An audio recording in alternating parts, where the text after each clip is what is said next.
Good evening, my name's Debbie and I'm a Live for Love TV subscriber on YouTube. It's a very informative channel, so when you have a spare moment, please like, share and subscribe. Live for Love TV. Thank you. Welcome back to Live for Love TV. Today's the 6th day, the 5th month, 22nd year inside the 21st century. Hope everyone's doing well out there. Well, for many of you who are YouTube people, watch the man Mr. Kevin Samuels, I'm sure it will be a sad day for those of you who liked him. Apparently we are hearing now that he has passed away, apparently from, or allegedly from, cardiac arrest, or in layman terms, a heart attack. They've contacted his mother, and his mother has confirmed that he has passed away, even though she says she found out from social media, and she was very upset about that. But I heard almost 24 hours ago, or less than 24 hours ago, and I thought I won't do anything until I get somebody like a family member saying something, and I won't say anything about him. Now, he's very, very controversial. I would not say he's a divisive figure, even though most of the men I know like him, and most of the females I know disliked him. But I won't say he's the reason that diversity is there. I say that diversity was there long before he came on the scene. He's controversial because he says things that, as far as most people are concerned, it's controversial. They don't want to hear it. I say controversial just means it may be true in my book, but people just don't want to hear it. And sometimes it's not true, but people still don't want to hear it. The things that some people are clamoring and saying that, basically the people who don't like him, they're almost happy he's died. That's very sad, because when you're happy that somebody dies, it normally means you have a fear of them, whether it's physical, emotional, or spiritual. And if you know you're one of these people, then it's very sad for you, because that fear will not go away now that he's passed away. It will just transfer to the next person that induces that fear in you. People don't have to say good things about him. If you never said good things about him while he was alive, then there's no reason for you to now start saying good things about him. That, again, is hypocrisy. Because the fact that someone's passed away, how you felt about them the day before they passed away is exactly the way you'll feel about them the day after. And that's not controversial. It's controversial to pretend that you think better of them now that they've passed away. That's the controversy to me. How do I feel about Mr. Kevin Samuels? Well, I've actually done a video, and if you can go back and look at that video, I said 90s women, and that was the title I think of it was 90s women. You created Kevin Samuels, live with it. So you can see what I think about Kevin Samuels from that very title, that I believe he was created by the females of a certain time, the last century, in the beginning of the 1990s going forward. The women I said in that video who started to dictate to men how they should be, dictate to men what they must have, dictate to men the level they should be at and how they should behave. I believe that they created the character Kevin Samuels. Now, whether Kevin Samuels lived up to the way he came across on the video screen, that is something I will never know. I'm on a video screen right now, and if you don't know me, you don't know whether I'm genuine, whether this is the way I always am, or whether this is just something a persona I've put on for the camera. You won't know that unless you get to know me personally, or you knew me prior to me coming on YouTube. So just like with Kevin Samuels, I really don't know how genuine he was. He came across as he started off, I think, as a style guru, you could say, and ended up as a relationship man, a relationship consultant. Now, it's said that he passed away after having a one-night stand, and the lady he was with said she'd only met him the night before, and they spent the night together. And people are making a lot of that, and I think they're rightfully so. If somebody passed themselves as a relationship guru or a relationship person, you'd assume that they would have been way past the one-night stands. So I think that's fair game. That's fair game. I'm not going to have any arguments. If that's true, I think people have got a right to, throw some mud at him for that. No problem at the memory. No problem about that. But nevertheless, this man was revolutionary in opening up something that had not been spoken about at that level before. Now it's been spoken about, what he talks about many times, on a day-to-day. I spoke about it, other people have spoken about it, but not in front of a camera. He brought it in front of the camera, and he doubled down on it, and he spoke about it, and I agreed with so much of what he said. He talked about the delusional state of so many of the sisters, the women, especially black women in America, and he was 100% right about it. The delusional state is there, and it's not just in America, it's around the world now.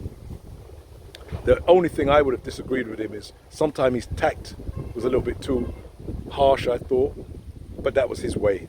I've got my way, he's got his way. That was just something I disagreed with. It doesn't mean he was wrong. But what I would have said also is that most of the sisters that are delusional that he was talking about were made so delusional by the men, by the dads that have these daughters from the 90s and going forward. The dads and the brothers and many of the people that look just like me, they helped to make these sisters delusional. And I don't think he pointed that out as much as he should have, because I'm a little bit older than him, not much, but a little bit older than him. I lived through the same time as him, and I watched the brothers do this, the fathers do this, not tell their daughters the truth about what a man is, hiding it from their daughters because they were frightened that the mother of that daughter would then see, oh, this is how my husband really is, or this is how my baby father is. So they were just literally hiding from everybody. They were hiding from their relationship partner, and they were hiding from their daughters, which lead these daughters into a delusional state of what a man really is. And I've said this for so long that, you know, I'm tired of saying it. That's why I don't talk too much about the brothers anymore, because I've said it, I've grown up with it, and people can see the results of it. Most of these delusional sisters you see have been encouraged by the very people that look like me. So Kevin Samuels pointed out their delusion, and rightfully so, and that's why I say so many sisters that I know as well didn't like him. It wasn't just because of his harshness. They didn't like his truth. They didn't like the truth. They were used to hearing black men that just went along with whatever they said. Black men that they could literally shout down in any argument and say, oh, we're having a proper argument, and they could shout louder than you, and they would talk and raise their voices and stuff. I mean, he always shut that down, and rightfully so. I shut that down all my life, and I'll continue to shut that down. I don't care who it is. I don't care who the female is. I continue to shut down that type of behavior, because see, when I'm talking to a brother, a man, and when he tries to raise his voice on top of mine and tries to shout me down, you know where that's going. It's either one person walks away or we finish it right there and settle the argument. So when you see sisters doing that, something has to happen. You either have to walk away, get rid of them, or something else is going to happen. So he was right to shut these sisters down. The sisters that do it don't realize it, they're doing it. But it's sad when you point out to them, they even want to raise their voice even higher, because they've got a point, and you've got to listen to that point. And this was why I said it. He really brought this to the fore of the way men and female, conversations go. I would say that's why I liked it, because this is why I say about the fathers. This comes across even with your own children, your own daughters. You have to let them know how they speak to a man, and you being that first man. If you allow them to speak to you in such a way, then what type of man can they get after that you've allowed them to speak to you like that? What type of man are they going to get? They should have men that they respect their views, they respect the way that they behave, they carry themselves. And if they don't respect the views and the way that man carries himself, find another man that they respect. And if they can't find anybody out of the billions of people on the planet, then they really need to look at themselves, because something is wrong with self. So, men shouldn't let these things pass. I don't care if it's your daughter, your niece, whatsoever. If they talk to you the way many of these modern women like to talk to their men, or try to talk to their men, that kind of attitude that they have, and they continue and get boisterous with it, you shouldn't be talking to these people. I don't talk to them. I don't waste my time. I don't waste my time. I don't want to waste their time either, because they're not going to get anywhere with me. So you just walk them out, as they say in Jamaica. We just walk them out, because there's no way that you're going to get agreement and move forward with anybody, any partner, if people are going to be arguing and warring and raising their voices and not listening to the other side and want to drill home their point and say that you have to listen to me. No woman has to listen to me. If I'm speaking and you don't want to listen to me, then you walk away. Simple. I'm the wrong man for you to be listening to. What's wrong with that? So I'm not going to shout at you and say, where you going? I'm not going to say, come back here. How dare you walk away when I speak? What, am I a fool? You don't have to listen to me. I don't have to listen to you. We listen to people we think can benefit us. We listen to people we want to work with, we want to move forward with. These are the people we're supposed to listen to. And it seems like so many of the sisters want to argue and talk with men who they don't really want to move forward to and they don't really want to work with. And they continue in that thing, and then they think they're not delusional or there's something not right. I'm bringing this all up to say that he really did open the door for so many people. Now, there are a lot of people calling him the Godfather. I wouldn't call him the Godfather. But if you feel that's the respect you think he was due, then, good luck to you. But there are other YouTubers, who are out there and saying they're back at it again and all this kind of stuff. I mean, these guys are the comedians. I want to see what they do now that their Godfather has gone.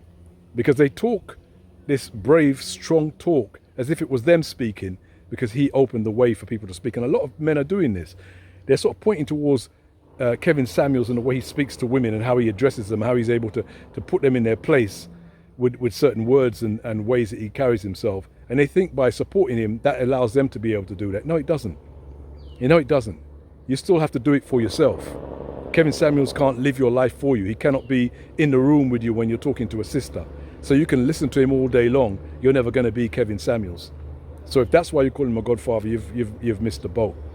You've got to understand that, yes, he opened a door for many people to be able to see, especially younger people, to be able to see a man and how he can operate on a verbal level with a sister without being worried. Now, for whatever reason, maybe it's his one-night stands, maybe it's just the pull he had, but he didn't feel that because he was trying to get into these sisters' knickers, that he had to agree with everything they say. Now, this is something I've always argued about throughout the years, that when you're with some brothers, they talk to you a certain way.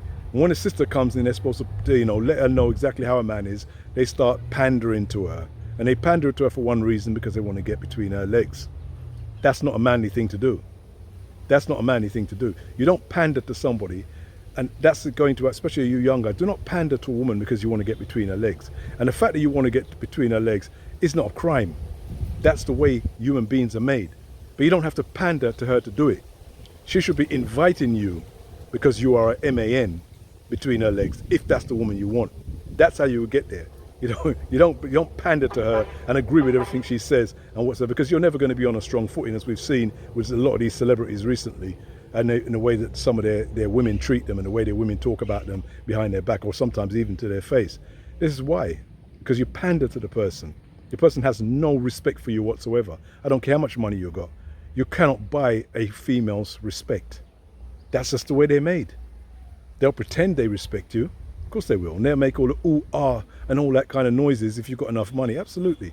But they don't really respect you. And deep down, you know they don't respect you because you're pandering to them.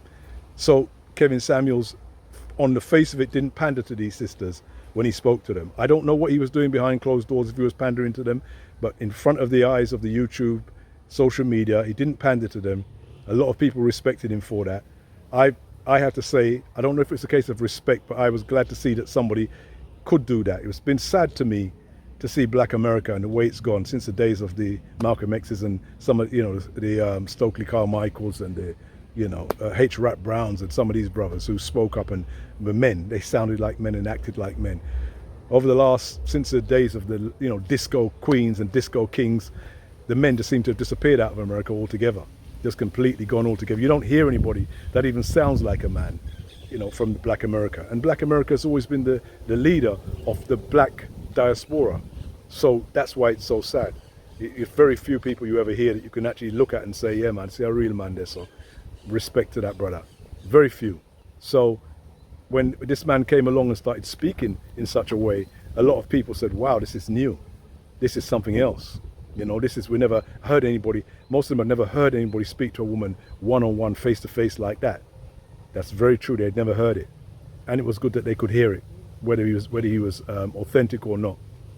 But I enjoyed watching some of his stuff. I certainly never sat down and watched some of his YouTube 2 hours when he's talking to all these different sisters. I mean, that was clickbait. That was trying to make his money, and I had no problem with that. That's the road he go.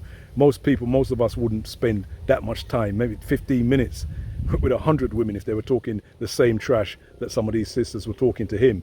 But he knew exactly what he was all about. He was he knew how to make the image, and he knew how to sell himself on YouTube. And he had lots of views, over 1 million subscribers apparently. So, he was about what he was about. He was about that paper as well. So, we're all about that paper to some degree. So I'm not criticizing him for that. I'm just saying that some of the stuff that he did on YouTube, I couldn't sit there and listen to it.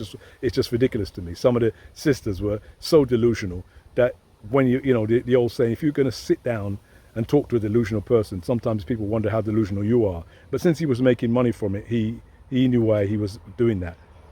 But anyway, you know, it's a bye-bye to Mr. Kevin Samuels.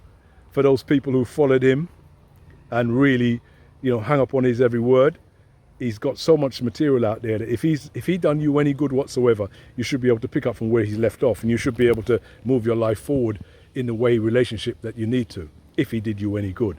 If it's just the fact that you using him as a stick to beat some sisters that you know, that in itself is futile and childish. So take care. See you soon. Live for Love TV. Rest in peace, Mr. Kevin Samuels. Good job, my brother. Take care, everybody. People,